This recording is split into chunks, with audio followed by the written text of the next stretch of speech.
Namaskar. Hello and welcome to PGurus channel. I'm your host Sree Iyer. Joining me today is Shekhar as we look at India's politics, elections, and everything else around it. Let's welcome Shekhar. Shekhar ji, namaskar. Welcome to PGurus channel. How are you, sir?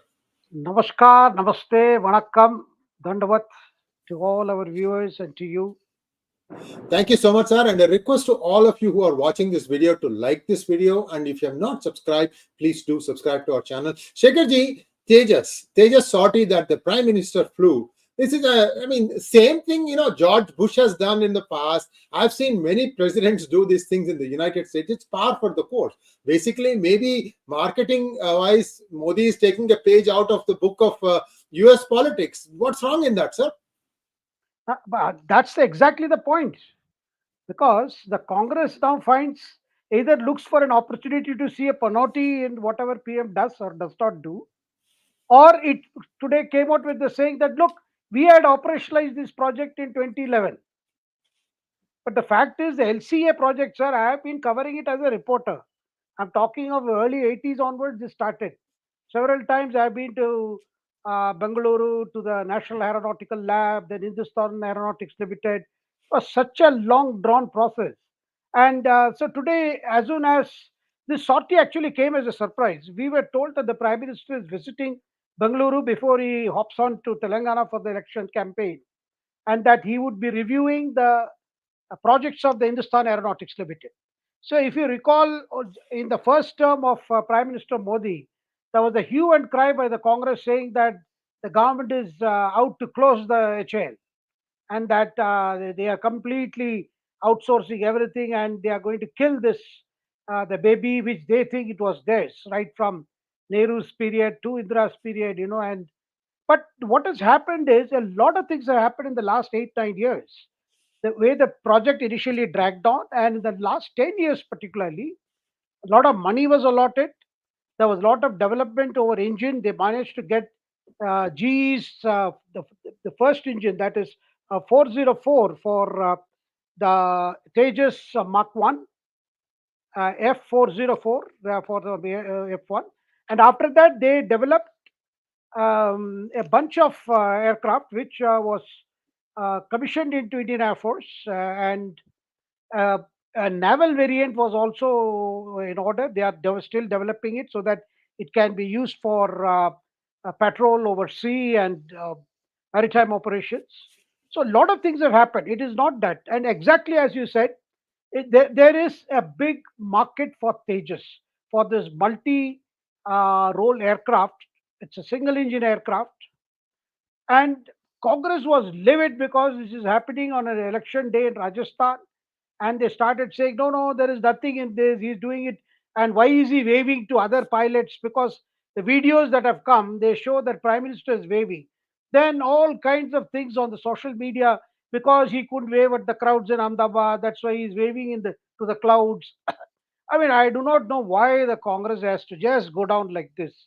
Every time they see something happening, and their fear is, the worst fear is, but Tejas is not about what Congress is feeling, sir. I think I don't want even to talk about it, just to tell you how the opposition is actually, feeling very bad that something good has happened in a matter like Tejas, sir.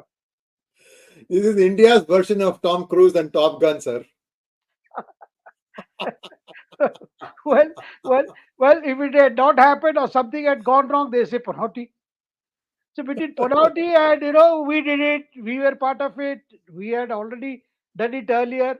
I mean, this is absurd. But the important point is, sir, the importance of Tejas. I think, as most of us would understand, this is intended as a trainer aircraft to face out those deadly MiG-21s.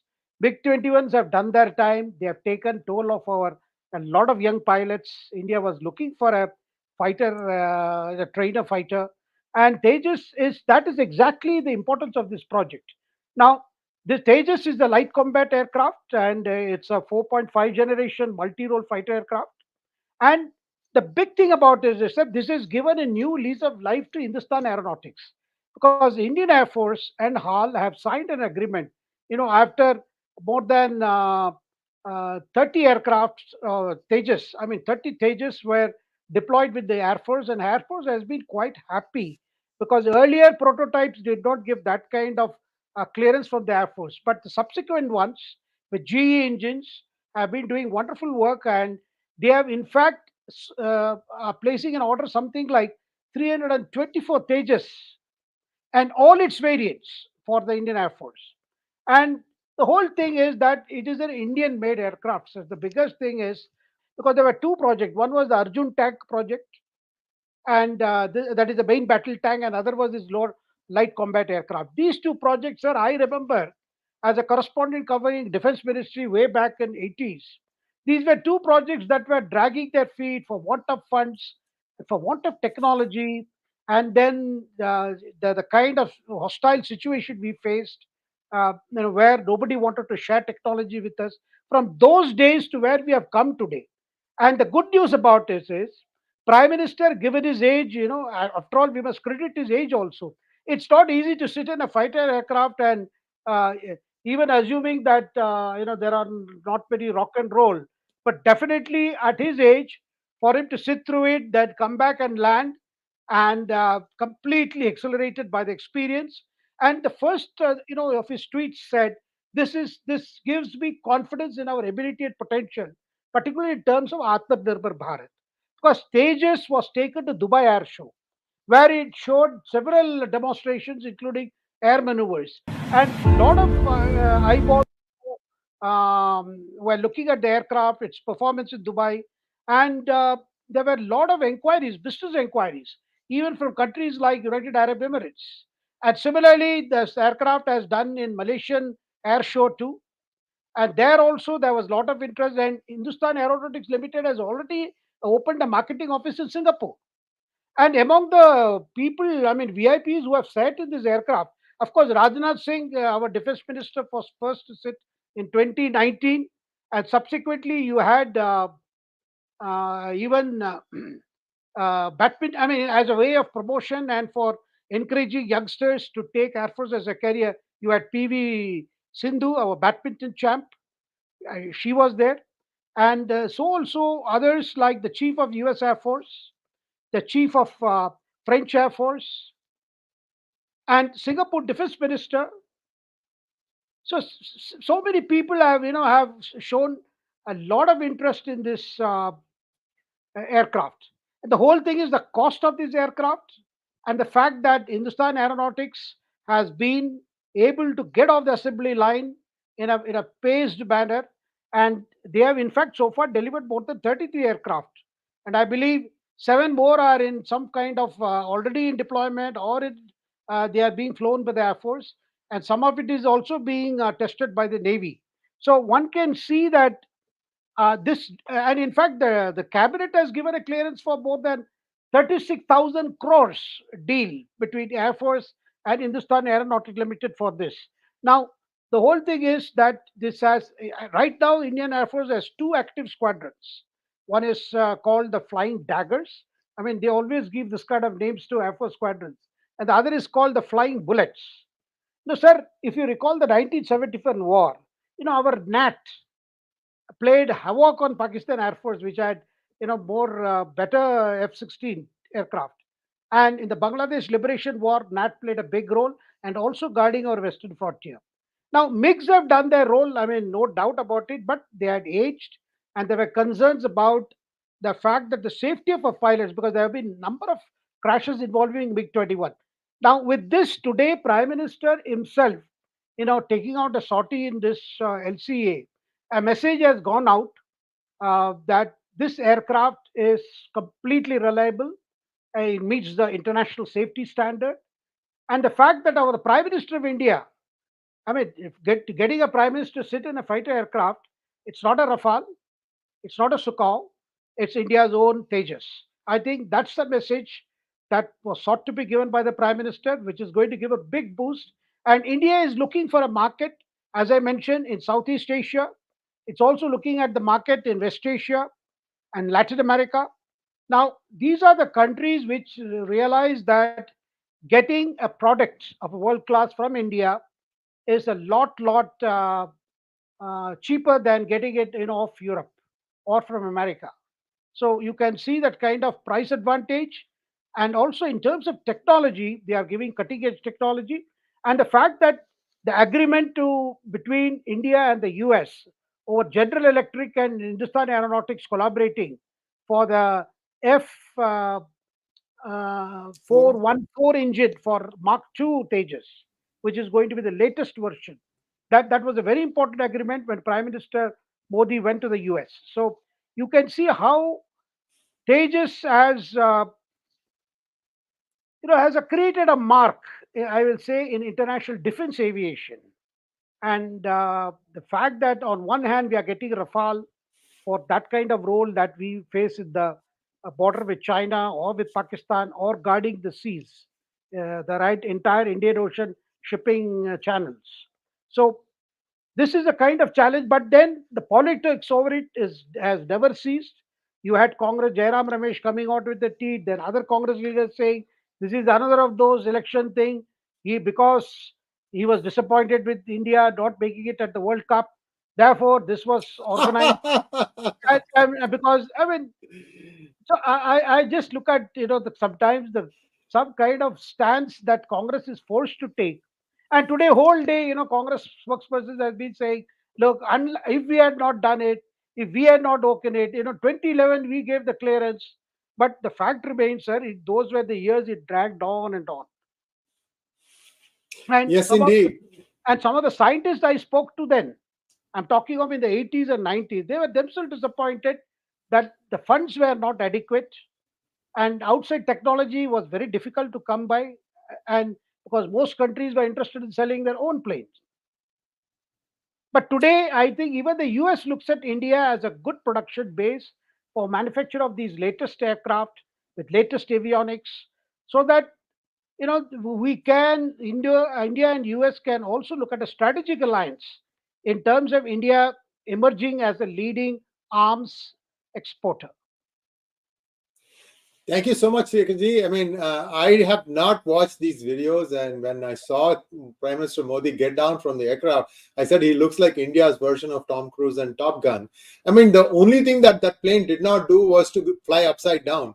So I wasn't very far off the mark. And the other thing I wanted to mention to our viewers is the 1971 war, especially the air war between India and Pakistan, proved that it is the pilot, stupid. Remember that it is the economy, stupid.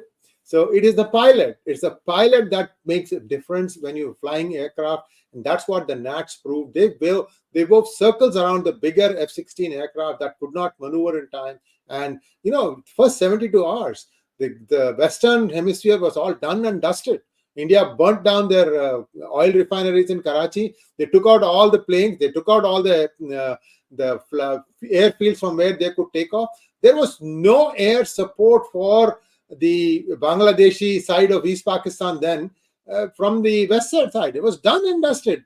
And it's a huge blunder on part of Indira Gandhi, personally for me, that she let go of 93,000 prisoners of war without getting back the 155 that were languishing in Pakistan. Also not asking them to vacate POK, and all that stuff should have been done.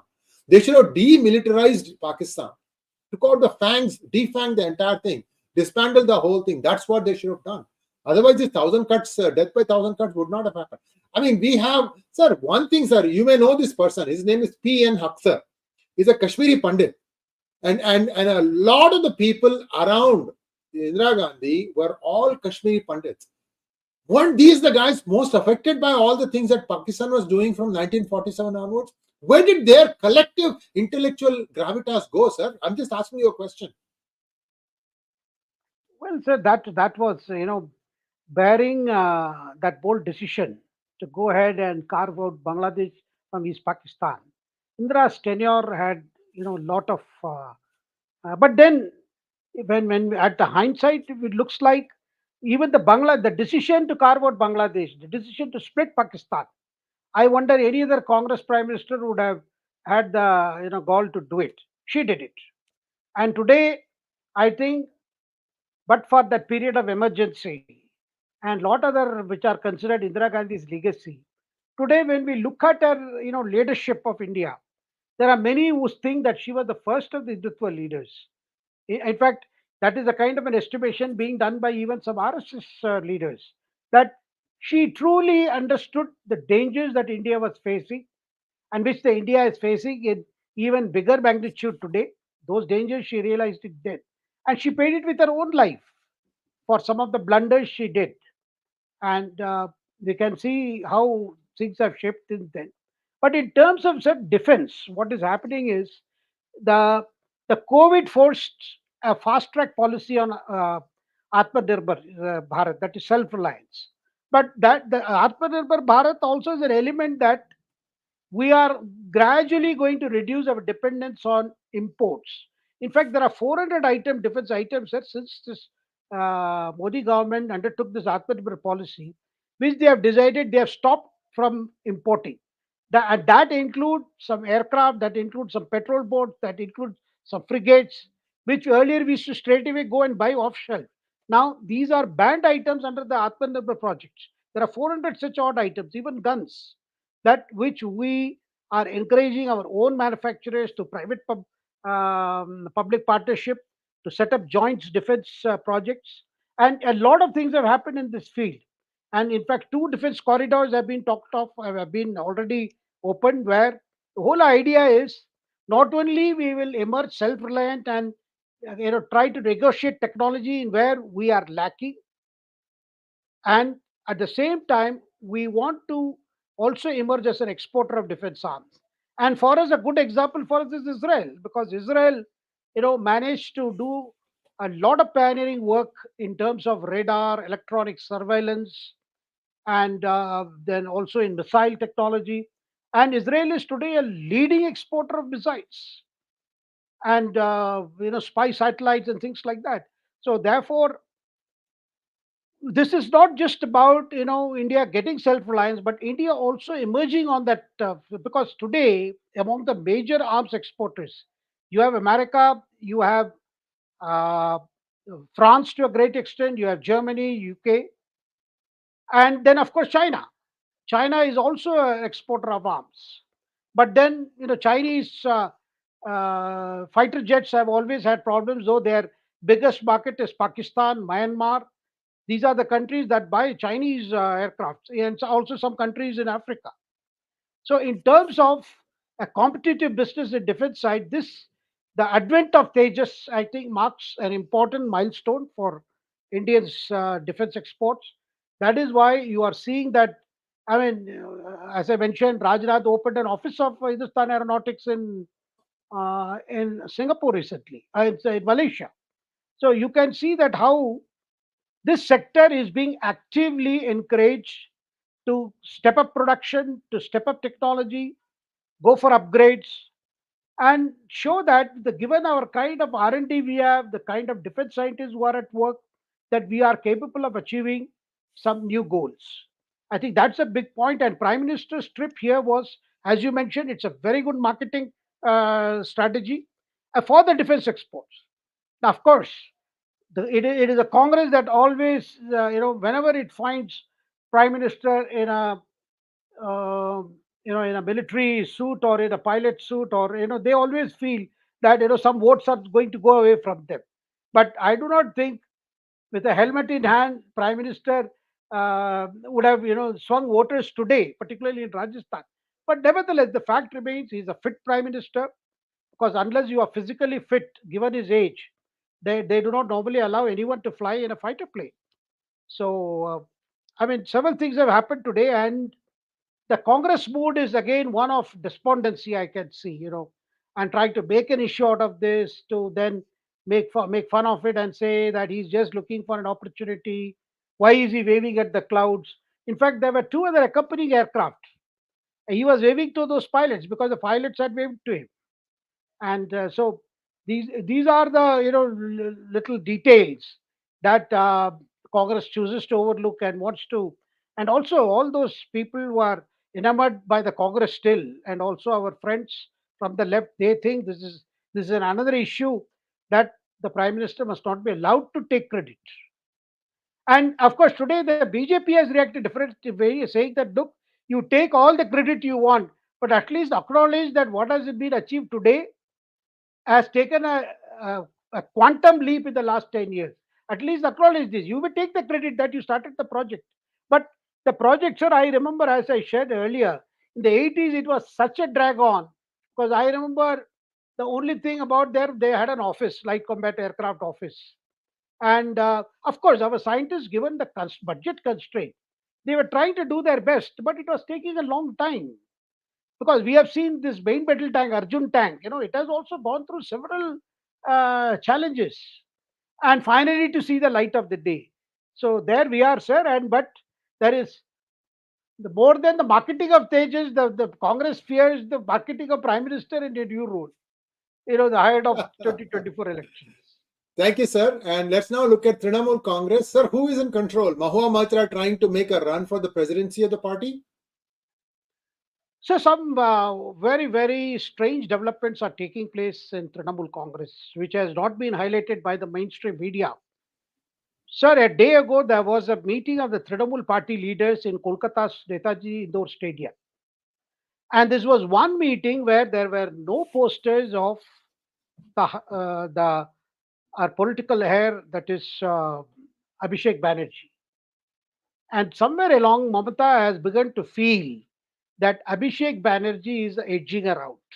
Now, I'm serious when I say this, because it was always thought that the Mamata and Abhishek Banerjee, being an aunt and nephew relationship, things were very smooth. But what I get to hear, this battle has really got serious. There was no posters of Abhishek Banerjee, and Mamata saw to it that it was entirely her show. And she has been upset with Abhishek Banerjee because there is a battle going on between her and her old supporters and Abhishek Banerjee and his young band. The whole battle is about Mamata loyalists versus the new young leaders who are being encouraged by Abhishek Banerjee. Now, this battle has got serious, sir, right from the time the last assembly elections 2021, where Abhishek Banerjee had a larger say in the selection of candidates.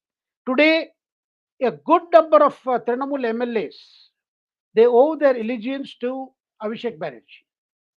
Now, Abhishek Banerjee has some personal issues, particularly the problem with his eye.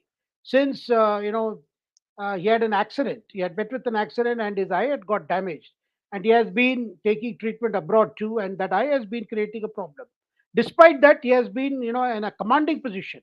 Now, what has upset Mamata in the last few months is a number of decisions that which she had to announce in the cabinet after deliberation. They were announced outside the cabinet or outside the government by Abhishek Banerjee in rallies of Trinamool Congress, that our government is going to do this, putting a pressure on Mamata to carry out those decision. And gradually she was beginning to feel that she was becoming a puppet in her own party. Now I am saying this with all seriousness, sir. Now this is a thing that now Mamata wants to retake control of the party, but within the Trinamool, people are wondering what is going to happen. And Mamata is also very upset that a number of senior leaders have come in the CBI ED dragnet. And Abhishek Banerjee wants Mamata to dump them. But Mamata cannot dump them because they are senior leaders who have done a lot of things at her behest. And Abhishek Banerjee thinks they are bad debts, just dump them. And here is a clash between Abhishek Banerjee and Mamata. Sir, this is our viewers will be surprised when I say this, but I am speaking with lot of authentic information coming from Kolkata, where this time and after that, sir, a day after that Trinamool thing, in fact, some of the people who are close to Abhishek Banerjee have come out and said, look, the youngsters should have been given place in these internal deliberations. Why Abhishek Banerjee did not get proper importance? Some people have started saying this. And also, there are another controversies. There openly Trinamool leaders from, say, places like North 24 Paraganas, which is close to Bangladesh border, are openly addressing meetings where they are telling the Bangladeshi uh, people who have come in, Guspets, the people who have come in, the settlers, telling them, look, this time you have to vote Trinamool. Otherwise, if there is a change of government, you guys could get thrown out.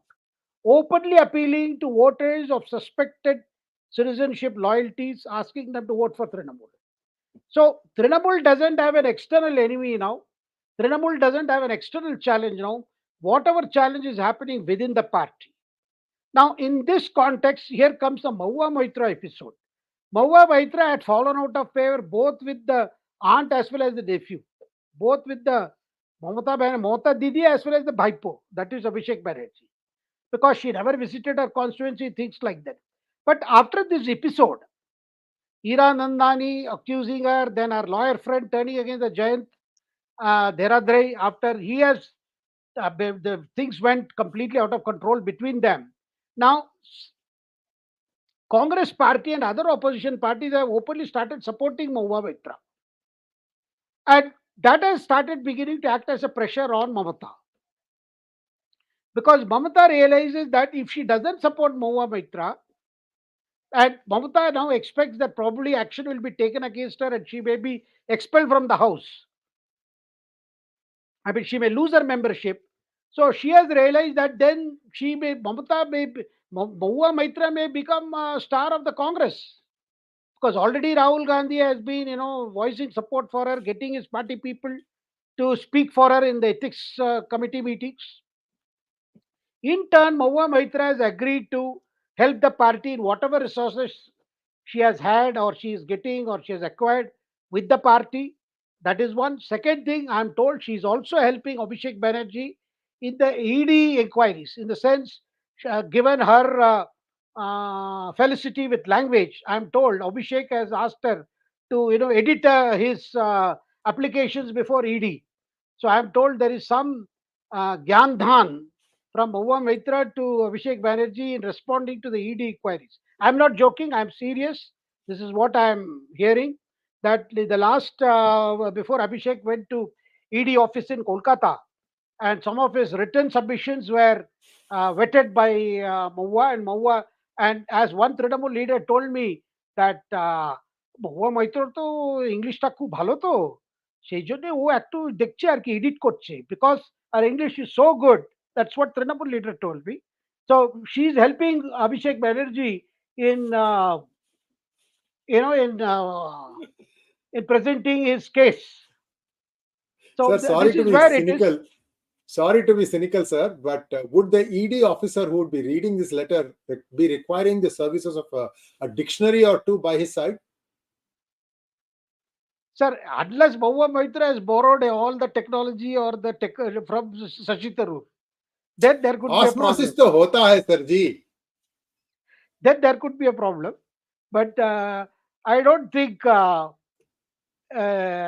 Moitra was interested in 𝗏𝗏 Tharoor's kind of language, because hers is more fierce, more direct, and more acidic. Whereas 𝗏𝗏 Tharoor, being a diplomat, that is, and diplomats are known to play with words. So I do not know that, but this is what I hear from Kolkata, that that is how a patch-up was brought about, and Mahua Moitra has promised to visit her constituency also, Krishnanagar. Otherwise, previously she knew only, she knew only the Delhi, Dubai, or Hong Kong, Singapore. Krishnanagar was out of her map. But since she is the sitting MP of Krishnanagar, but sir, the important development that is now taking place, this is little serious, because one, when the parliament meets on December 4th, by then probably the ethics panel report would be placed before the speaker, and speaker would probably bring it to the house along with the recommendations. And we understand they have recommended, our expulsion from the house. But before that, the her friend, her lawyer friend, turned now her bitter enemy. That किस्सा is, कुत्ते का. and now that is Jayant. The Jayant Anand Dehadrai, he had also written a letter giving details of the kind of things that Mahua Moitra had allegedly taken from Hira Nandani in this cash for questions scam. And he had sent a letter to the speaker. He sent another letter to Lokpal. Now, Lokpal is the anti-corruption body of public servants. Now, a member of parliament is considered to be a public servant. Now, Lokpal has asked the CBI to look into it. That is how the CBI has come into the picture today.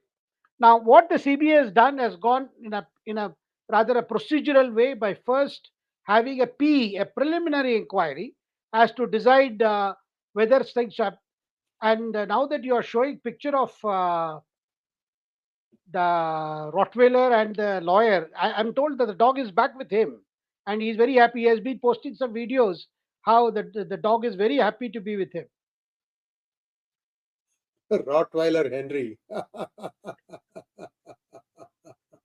Sir, let's move on to Telangana and the role of D K Shivakumar.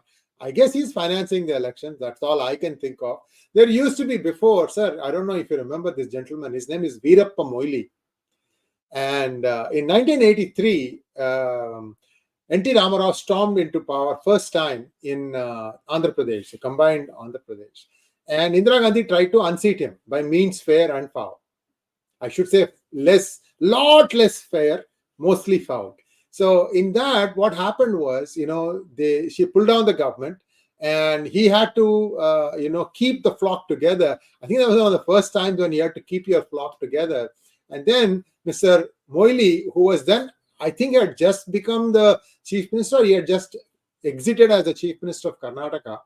He had camped in Hyderabad with money bags. So his name was Moneybags Moily. Now, I was in Hyderabad at that time, so I know this thing from very, very close. And so now you have the same thing, except now he's Moneybags DKS. Sir, tell us what's happening. Sir, before I go on to DK, since you mentioned 𝗣𝗚𝗂𝗻 𝗠𝗍𝗆, one Congress leader who also hails from Karnataka is to tell me he is not 𝗣𝗚𝗂𝗻 𝗠𝗍𝗆, he is 𝗣𝗚𝗂𝗍 He is to tell me. So, and that leader is today very active on the social media on behalf of the Congress. That's a clue I get. And he used to tell me that guy. Don't tell me his initials are J and R. Sir, I'm now, my lips are sealed. See, this is where one starts believing when you officially deny it. Exactly, which I said was an old adage of journalism, So, coming to D K Shivakumar, sir, Shivakumar has been, in fact, it is Rahul and Priyanka who told Shivakumar to move to Hyderabad in the last few days and take charge. And the Congress managers who were deployed in Telangana, they have been sending SOS to the High Command saying that things are picking up, but we need more resources. So pump in more resources. That's how D K Shivakumar moved in. Now Shivakumar, I do not know what he has got, whether he has all the Mechanas gold or what, I do not know, or what oil fields or what wells he has dug in his house, that they keep giving him ever perennial source of supply. So the latest is he has been giving interviews. Now some of these interviews are very, very curious interviews, and he says, look, Telangana is following Karnataka model. Sir, ಯಾವ ಭಾಷೆದಲ್ಲಿ ಮಾತಾಡ್ತಾರೆ ಅವರು? And of course, language ಯಾವ ಭಾಷೆದಲ್ಲಿ? ಯಾವ ಭಾಷೆದಲ್ಲಿ interview ಅದು? ಯಾವ ಭಾಷೆದಲ್ಲಿ? Sir, English, sir. Please. DK Shivakumar, sir, it is English interviews because he is most expressive in English. Because Kannada may be slightly unparliamentary, or because if the questions get tough. So you can see that DK Shivakumar has now come with a date. He says the next Telangana government will be a Congress government. It will be sworn in on December 9th. Now, what about December 9th? Sonia Gandhi's birthday. I thought it was a good day.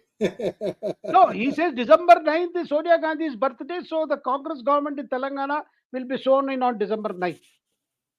And he says on that very day, all those promises, 7 guarantees, which the Priyanka had announced, will be the first decision of the cabinet will be to implement it. उसके बाद जो भी बचा है वो खजाना खाली.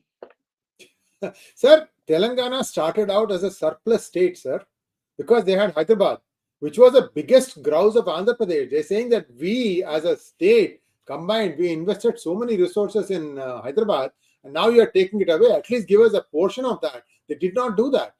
So, I don't know. This guy has already run out the entire economy. I think he's already ruined the exchequer that Telangana used to enjoy, sir. Sir, sir, I had mentioned about the other thing that is happening in the TRS party. Now, K. Chandrasekhar Rao has been telling in several meetings that Congress is accusing me that I am doing all this for the sake of the throne of Chief Minister, that I am going to come back. Look, I am not interested in that post. Sir, I had mentioned in one of the hangouts, look, that the next Chief Minister of Telangana will be not KCR but his son, KT Ramarao. Now, 2 days ago, I saw an interesting remarks by KCR saying that, look, I am not interested in to be a CM again. I have done enough. I want the poor to benefit it and the TRS should come to power. In response, KTR also says, look, I am also not interested in CM's post. My father will come back. My father can do a third term. There is no harm in that.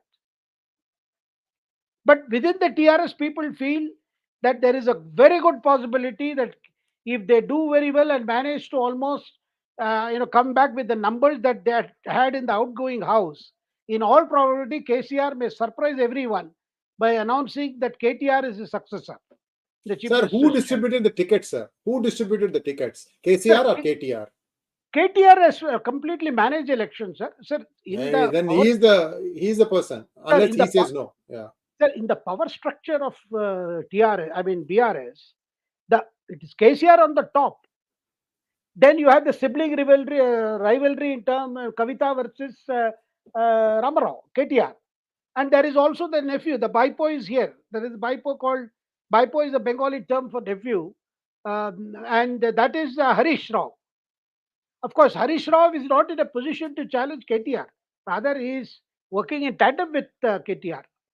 So therefore, there is a level of confidence in BRS that has not come down despite this. Of course, Congress people, initially they did acknowledge, which I also mentioned in the program in the earlier hangouts, that they were feeling the lacuna caused by the lack of organization in several districts.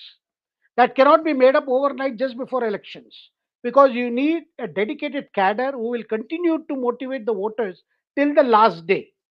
After the rallies have been held and after Rahul Gandhi has passed through, Priyanka Gandhi has passed through, then you need others to continuously work with the voters. That is something the Congress has been missing. But the managers of the Telangana Congress and ACC people who have been deputed have been pumping in resources. That is how the importance of DK Shivakumar. Now, DK Shivakumar, sir, we is doing all this in the hope that at least after the Lok Sabha elections, and at least by the time Siddaramaiah would have completed a year in office, and then he will get his chance, no matter how the Congress performance in the Lok Sabha elections. Now, already, sir, this caste census report, I wanted to just mention this. Karnataka did a caste survey in 2015.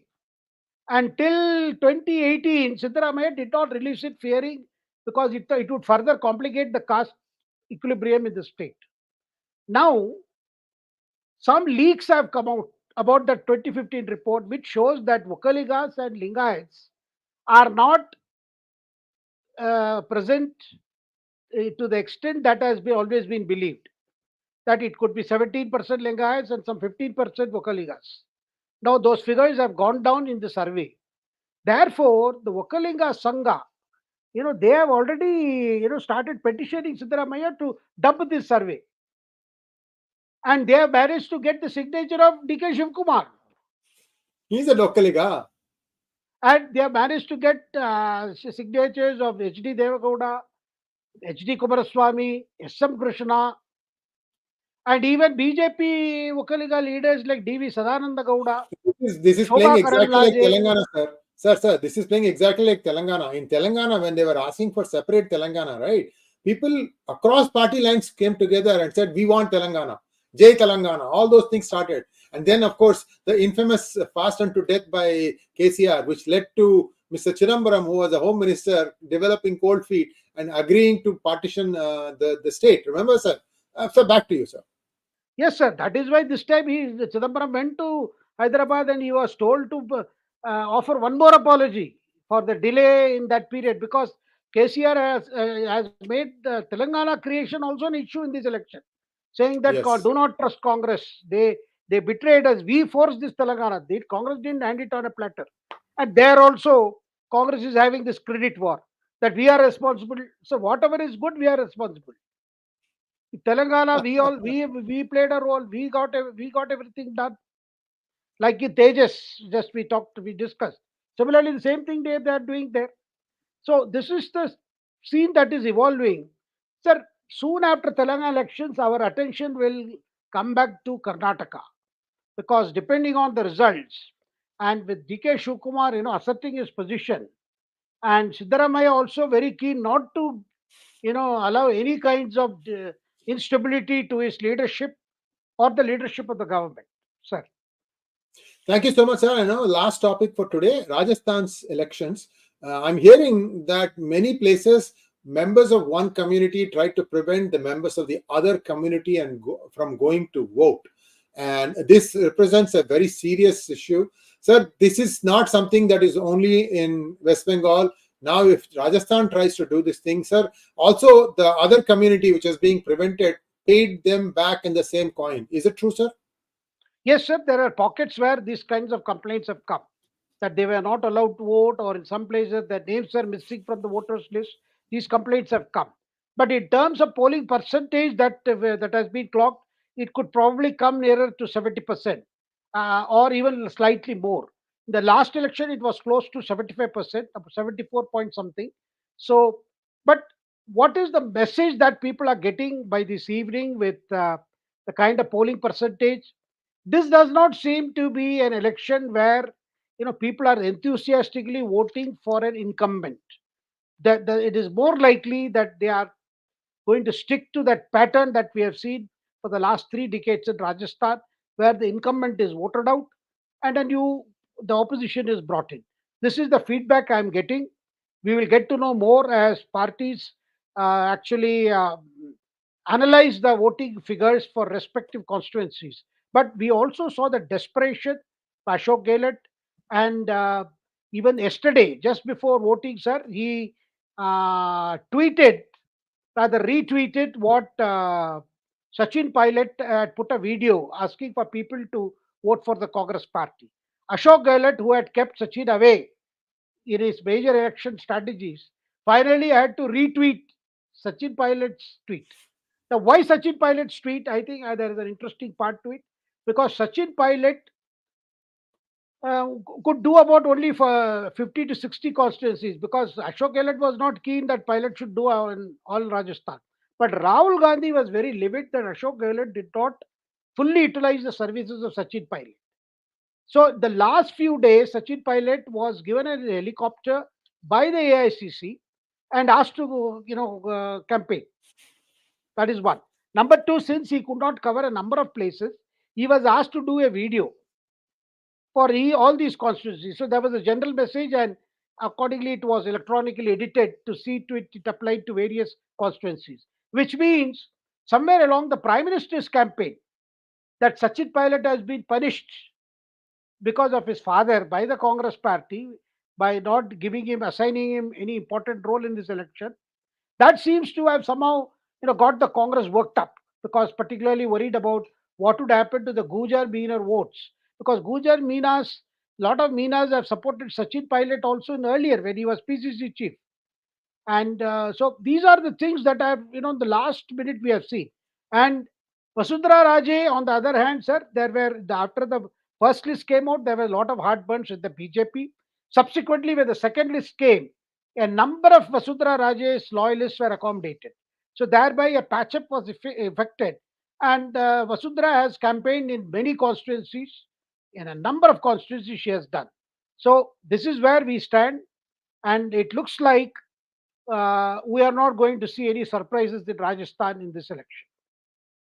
Thank you so much, sir. And we have to take a few questions from our viewers, if you don't mind, sir. Let's take some questions. Pawan Kishore wants to know, Namaskaram, sir. Are local parties sensing their vote cut to INC in 2024? What is the future of INDI Alliance? Will they leave Congress to lead the INDI Alliance? Or leave it to Congress? Okay. Well, Pavanji, they are waiting for both the so-called allies of India Alliance and the Congress itself are waiting for the results of December 4th.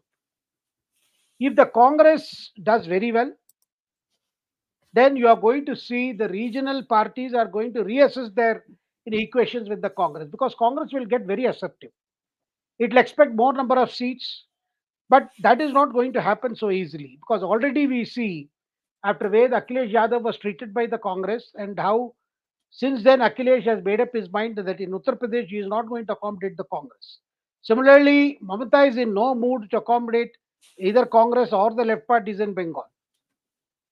And Bihar, Congress has to be a third, fiddler, because it's first is an alliance between JDU and RJD, then Congress.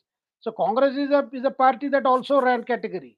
Now Rahul Gandhi has been talking about OBC everywhere, even in Telangana election today. I mean, he has been talking about OBC survey, as if that is a panacea for everything. He has been talking. Now, more he talks about OBC, sir, that it is worrying those parties which are completely dependent on OBC platform. They are wondering that this talk of Congress taking up OBC in a big way will mean damage to them if we stay in the alliance. Because one, the Karnataka, the shift of minority votes has already emboldened Congress to pursue minority votes elsewhere. Now, many of these caste-based parties have always followed this formula: a large chunk of the OBCs as well as minorities. This is a kind of combination parties like RJD, even Samajwadi Party, or even parties in Maharashtra. Some of the parties have been looking at this kind of pattern for their electoral success. Now, if Congress is going to go after the OBC votes, that it will be in first competition with its own so-called allies. Before it is BJP, because BJP is not much worried about the OBC card sought to be played by Rahul Gandhi, because they feel that already that mandalization of the BJP was complete almost 20 years back.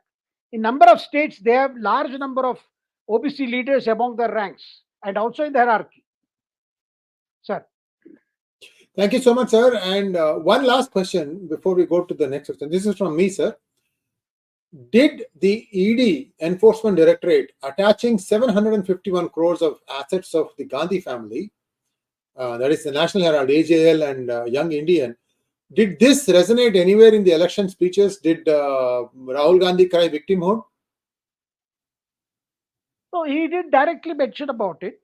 But the party, they got all their leaders to speak about it, saying this is again another act of political vendetta. It's an act of diversion because they are losing these 4 elections. That is where they are doing this. I mean, they were on those lines, not anything directly. And from the BJP side, in response to the Congress reaction, the BJP said, look, this is all about, this is nothing to do with us. This is all about what you have done, the way you have tried National, which belonged to the Congress party, the manner in which the ownership was transferred because of the properties to a new company, how a loan which the Associated Journals, the publishers of National Herald, owe to the Congress, 90 crores or so, was converted or was handed over to a new company, a newly incorporated company called Young Indian. And that new company, 76% share of that company is held by Sonia Gandhi and Rahul Gandhi. And overnight, the ownership of the properties changed hands. Thank you, sir. Let's go to the next question, please. We have, sir, about 10 minutes. We'll have about 1 minute each per question, sir. ARS wants to know what's happening in Karnataka. Who's in control? Sir, Karnataka, as we discussed here, though they have a huge 135 member Congress party, there is no danger to numbers in terms of numbers, but in terms of the cohesiveness in the government, that has already looks like is already in trouble, because the friction between CM and Deputy CM, that is 𝗒𝙖𝙗𝘆 and D K Shivakumar, and then everyone looking at D K Shivakumar, when is he going to strike? Will he wait for the Lok Sabha elections? Will the Congress be able to improve its previous record? Because last time the BJP almost swept the Karnataka elections, in the Lok Sabha elections. So those are the questions that are being asked. So Karnataka looks like a situation where Siddaramaiah himself, if he is cornered too much by DK Shivakumar, and if the High Command is not willing to, bail him out or strengthen him, then he himself may encourage his own men to revolt. Sir. Thank you, sir. Next question, please. Srinivas Jayaprakash wants to know, sir, the growth of Hyderabad has been tremendous over the last decade. Most of it is KCR's work. By focusing only on Hyderabad, has KCR done the mistake that Naidu had done earlier? Well, I think KCR has been, he has not been looking at the urban-rural divide as such. Rather, he has been looking at in terms of the largest which he has distributed over the last, for the first 5 years and the second 5 years. And his entire confidence is built on this, that he has covered parties in several schemes. Sir, even in implementation of these welfare schemes, there are two kinds of beneficiaries. One is a scheme that requires you to enroll, like say for insurance schemes, whatever name you give. Now, that is a scheme that you are benefited only when you are sick or something happens to you and your family is benefited. But where you are direct beneficiary, where you are directly a Labharthi, there the equations are different. The expectations of the electorate is different. And KCR, sir, for all his whatever one can say is dalliance with big money and the corruption charges he has faced. In terms of delivery, he has covered a large sections of the his voters and his vote base with some scheme or the other, whether it is Dalit scheme or whether it is schemes for farmers in particular, for women. He has got several of them enrolled as beneficiaries. That is why there is a sense of confidence in KCR and PRS rank and file, that there is nothing that can stop the return of BRS again in power. Sir. Thank you, sir. Next question, please. 𝗤𝙧𝙤𝘀𝘆 wants to know, many in Bangalore say that people want change. This government only supported corporates and didn't do anything for other than corporates, and BJP will not come in 2024. Your views? No, there were good reasons why BJP failed in the Karnataka elections. We have analyzed it threadbare. Now that they have again somehow tried to bring the Yediyurappa influence back in the party, because first it was thought that the BJP had to go independent of Yediyurappa and his influences. Now the whole thing has been reversed. The Vijayendra has been made the state BJP chief. Now, the whole idea is the BJP has to accept the fact that it cannot risk losing further Lingayat votes just because it wants to experiment with a non-Yediyurappa clan leader. So I think that message has gone home. That's why the correctives have happened. So, but we have also seen, sir, when it comes to parliamentary elections, whether it is Karnataka or even in Rajasthan or Madhya Pradesh, the strike rate of BJP has always been much higher compared to Congress. That is because Narendra Modi's leadership. As Prime Minister, even today people are telling, in the several interviews, I have seen that the media has carried of average voters, Rajasthan. They say, look, even those who are hardcore supporters of Ashok Gehlot, who feel that, they were covered under some of his schemes, social welfare schemes, they also say, that for Rajasthan, it is okay. But when it comes to Delhi, जब भारत की बात है, so it should be Prime Minister Modi. Next one, please. ARS wants to know, ask Shekhar ji, does Congress still think that attacking the PM and insulting him will bring votes and help them win, or is it to satisfy their egos? Sir, it is rather a result of their frustrations, particularly Rahul's frustration. Now, that's why the joke is they are, swinging between guarantees and galis. कभी guarantee दो या कभी गाली दो या गाली guarantee एक ही समय दे दो.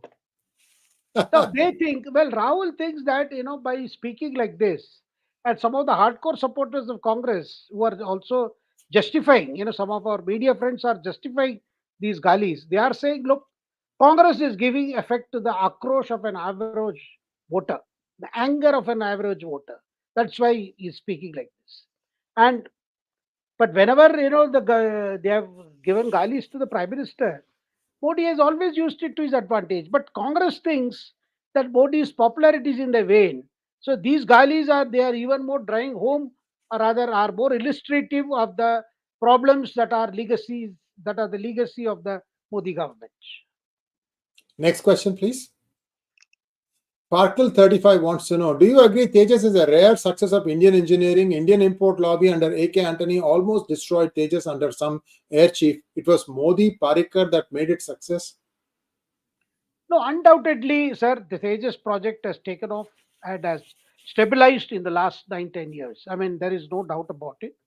The reason is this government has paid more attention to uh, the fitness of our armed forces, the modernization of the armed forces, and also working towards the futuristic demands on our armed forces. That's no doubt about it. So definitely, our scientists, our engineers have never got this kind of arrangement or encouragement before. Now, for whatever reasons, defense sector, languished under the UPA rule, and even this Rafale deal, which should have happened 10 years ago, I mean, it had to happen much later. And AK Antony, being a very, very careful politician, he did not want to get into anything, rather, did not want to be proactive in anything because all these negotiations were handled by Sonia Gandhi's political secretary, Ahmed Patel. And then only decisions were taken by the government. So that is why a lot of defense preparedness, suffered during the Congress era. Next one, please. Lakshmi Ravi wants to know, sir, DKS is creating big problem to the contractors not paying their bills.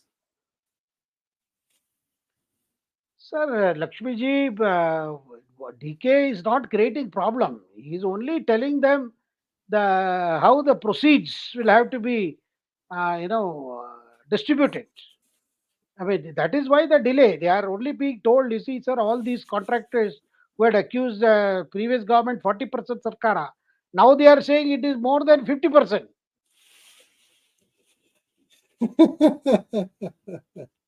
Next one, please. Ajay Nagendra wants to know, the best answer to INC on the Tejas sortie by our beloved PM is to invite Raga to take a sortie. I wonder why policymakers in INC do not suggest such things to him in the first place.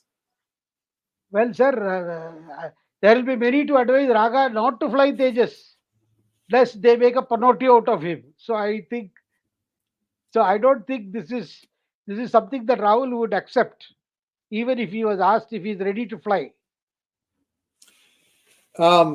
Interesting, sir. I'm going to ask our editor to pull up one cartoon that we had put. There are three characters in there. There is Donald Trump, there is the North Korean dictator, and there is Rahul Gandhi about button. And this is about nuclear button. So the North Korean leader says, I have the nuclear button. And then Donald Trump says, oh yeah, I have a bigger button. And then Rahul says something. I hope we can pull up that cartoon. Thanks in advance. I know it is not easy to pull it up in such a quick time, but we had a really good cartoon on that. This question will go now. ZZZ wants to know, we are still Rolls-Royce and Pratt Whitney engines in our fighters. Why DRDO can't make a decent fighter aircraft engine? Well, it's a good question. Why has development of engine has been such a problem, such a huge issue, and finally we had to go for General Electric engines, which are more trusted and more fitting to the requirement of the Tejas. I mean, this has been the question. Now, is it because of the challenge of the technology, or is it because we did not adequately allot funds for further R&D in this sector? But I am sure that nowadays, sir, most countries they follow this principle. They develop what they are good at, and they do not mind collaborating or entering into an alliance with the countries that for any specific technology which if that country has succeeded, because it is no longer necessary that you develop the whole thing yourself. Today most of the defense projects, or say Europe fighter aircraft, or Airbus industry is a good example of collaboration of the aviation industries of many countries in Europe. So similarly, you can see that of course America is a class apart because they have had these giant, huge military industrial complexes which are spending a lot of money on R&D. So that's a different story. But so collaboration is a new is a very much a in thing when it comes to defense development. That is why in the development of Tejas, which the US has actively encouraged India and has allowed manufacturers like General Electric, particularly General Electric, the avionics division, to enter into agreement with Hindustan Aeronautic Limited. And US, because we also showed pictures of Chief of US Air Force staff himself flying in Tejas, taking a sortie in Tejas, which goes to show America is encouraging India to develop this low cost aircraft, which could be a bulwark against the Chinese expanded plans in different regions. 𝗤𝙗𝙤𝙗, I want to just add to what Shekhar said, that if you want long-lasting aircraft, especially for a country like India where you can't afford the maintenance cost, you need an engine which is based on the crystal blade technology. Now, if you go to PGurus channel, YouTube channel, PGurus, and then go and search on crystal blade, I have done a monologue on this, explaining what exactly was the crystal blade technology, how much of an extra longer life it gives, and why that was still being negotiated. This is during the trip of Narendra Modi to United States, that state visit, when this was under talking. I still don't know if the crystal blade technology is going to be imported from the US and then fitted into the next version of Tejas, I think it's called Mark II, or if General Electric has actually agreed to give the crystal blade technology itself for manufacture in India. I don't believe they'll do that. It's like a crown jewel. So this is my 2 cents. Now I have the cartoon to show viewers what happened about button technology.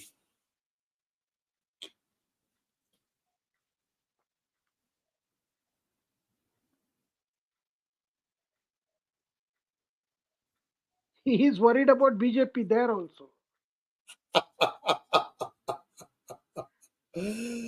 That's all we have for you today, folks, and I hope that this cartoon brings a smile on your lips. So this was the suggestion by one of the questionnaires that perhaps we should ask Rahul Gandhi to come take a trip on the Tejas. So this is where we stand now, and it was a wonderful session with you, Shekhar Iyer, and we'll be back again with Shekhar on Wednesday morning. I think Wednesday morning, right? Hindi? Wednesday morning. Wednesday morning, Hindi at 10 o'clock, and we'll be talking more politics by then. And also, we'll be giving you the latest updates on various things happening in and around India. Namaskar very much, sir. Thank you, sir. Namaskar. Thank you.